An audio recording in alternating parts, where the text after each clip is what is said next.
Actually, I'm going to kneel right here.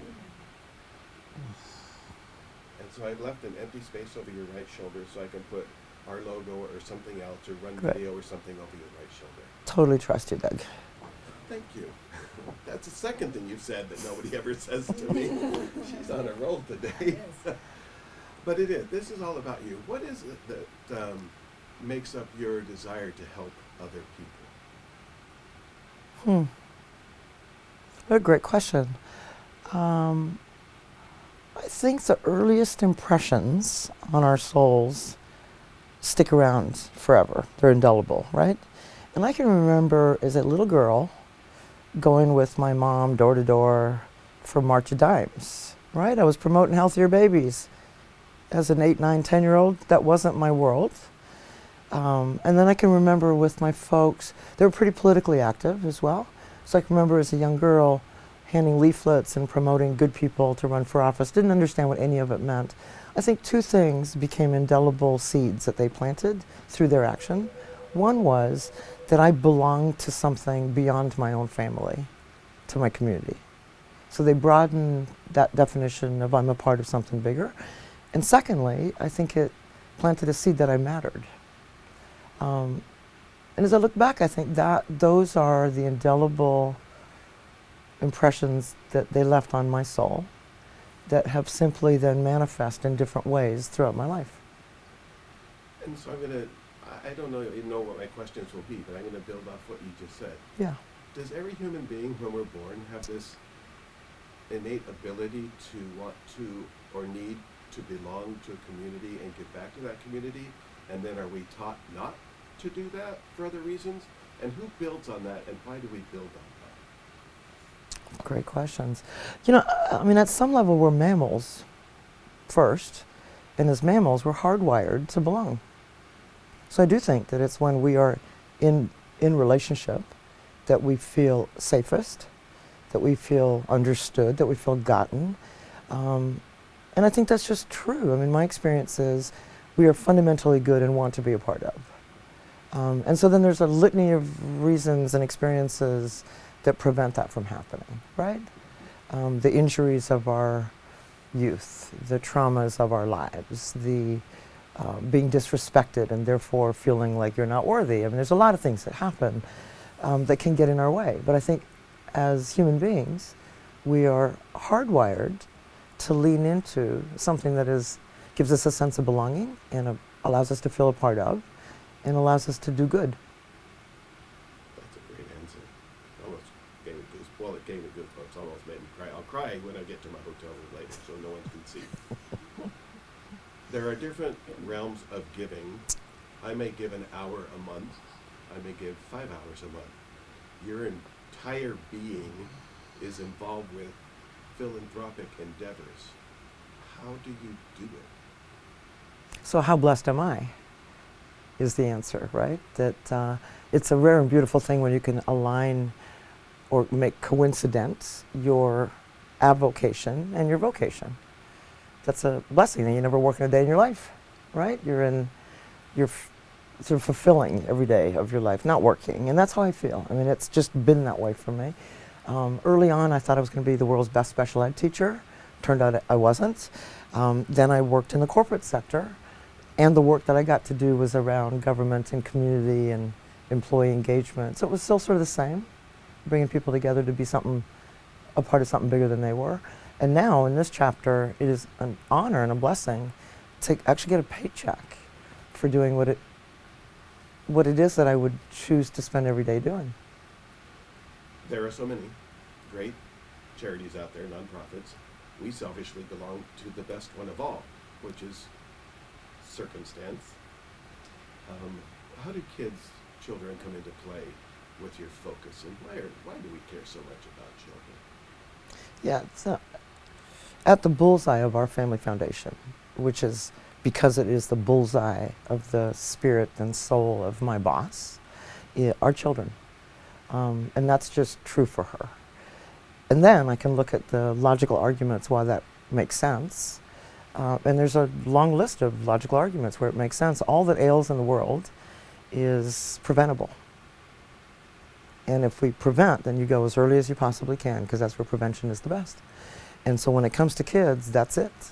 If we look at the crises in our country, in our world, so many of them would be very different if we invested in every child and had every child walk into adulthood a wholehearted, capable, confident human being. And part of what she believes at her core is that every child has ubiquitous potential. Not every child in our country has ubiquitous opportunity. And so it is the job of grown-ups to figure out how to build the opportunities to match the endless potential. And we've got a long way to go. How has the work changed you over the years? Or has it? Maybe it has not.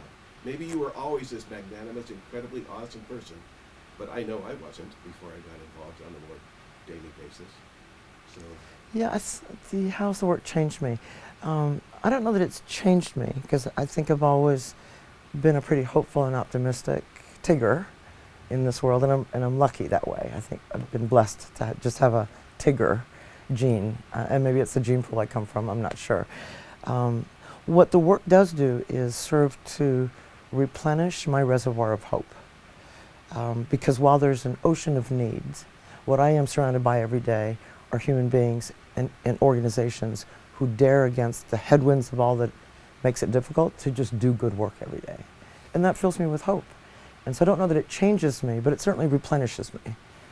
You are a master wordsmith. You are a teacher, so thanks for teaching me for 15 minutes. Seriously, I wish I had your skill in that. Another selfish question, maybe the last one. Mm-hmm. Why eye care for kids specifically?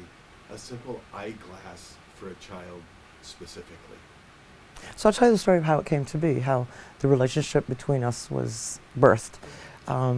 Communities and schools is our foundation's big bet, because it is the oldest, most established, evidence-based intervention that yields success for kids. So hands down, we've looked far and wide, and 20 years ago, she found it, and that's been proven to us. So communities and schools is the epicenter of our investment. Several years ago, I went to communities and schools in Nevada and said, what would help you be better? And their answer was very simple. They said, we have some very trusted partners who are amazing allies of ours, and but for resource constraints, if they could give us more together as a delivery chain, we could deliver more for kids. And so I said, name them. And at the top of that list was I Care for Kids. And so that was what prompted me to literally call Joseph. And it was a bizarre question. I think the way I was framing it, Was he standing? I bet he had to sit down. It was on the phone. I would have reached out to him on the phone. And I think I said something like, it was right around the holidays, so we were all very busy. And Elaine wanted to take some action before year's end. So there was very little time. And so she had said to me, just reach out to those organizations and pose a very simple question. But for resource constraints, what could you do quickly? How could you serve more kids? What would that look like? And she asked for a menu. Give me an ABC option, and I'll pick. And we got to do it fast. So I think I called him and said something like, I'm going to be a cannonball into your day. And so I apologize for that. And I think it's a cannonball of good. So that's how I'm justifying it. And here's the challenge. But for resource constraints, if you could get money quickly, what could you do? How bold could you be? And he came back and he said, I got a mobile clinic. If I can get that mobile thing running, here's what is possible. I can reach this many more kids. We can deliver service. And so we did it because, again, it ultimately is about a child with ubiquitous potential and lacking opportunity. And all of us as grown-ups are part of a distribution chain of service. And so if we can strengthen the links between us and the efficiency and the way in which we work together to expedite, I see you, and here's what you need, it just makes it all work better. And so that was the impetus. That's how the relationship started. And since then, it's been a beautiful relationship. I mean, it's been a joy to watch as I know I Care for Kids has become more efficient in how they deploy, because they're not wasting time doing some of the things that the site coordinator and that communities and schools campus can do. So let's find efficiency, because the more efficient we are as grown-ups, the more services we can deliver for kids. And in terms of why I Care for Kids, if my barrier as a 7-year-old is that I can't see, You know, what kids do is they figure out how to adapt. And when they're ill-equipped, that's called maladapt. They maladapt, right?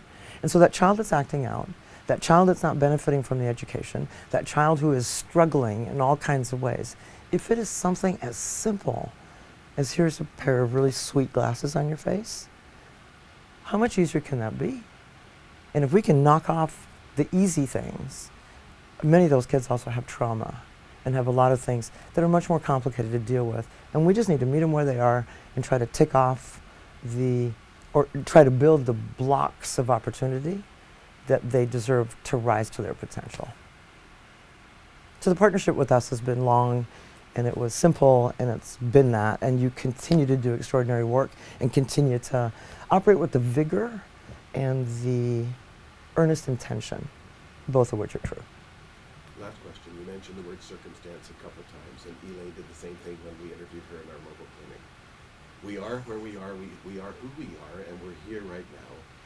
For whatever reason, circumstance, what is your hope for humankind?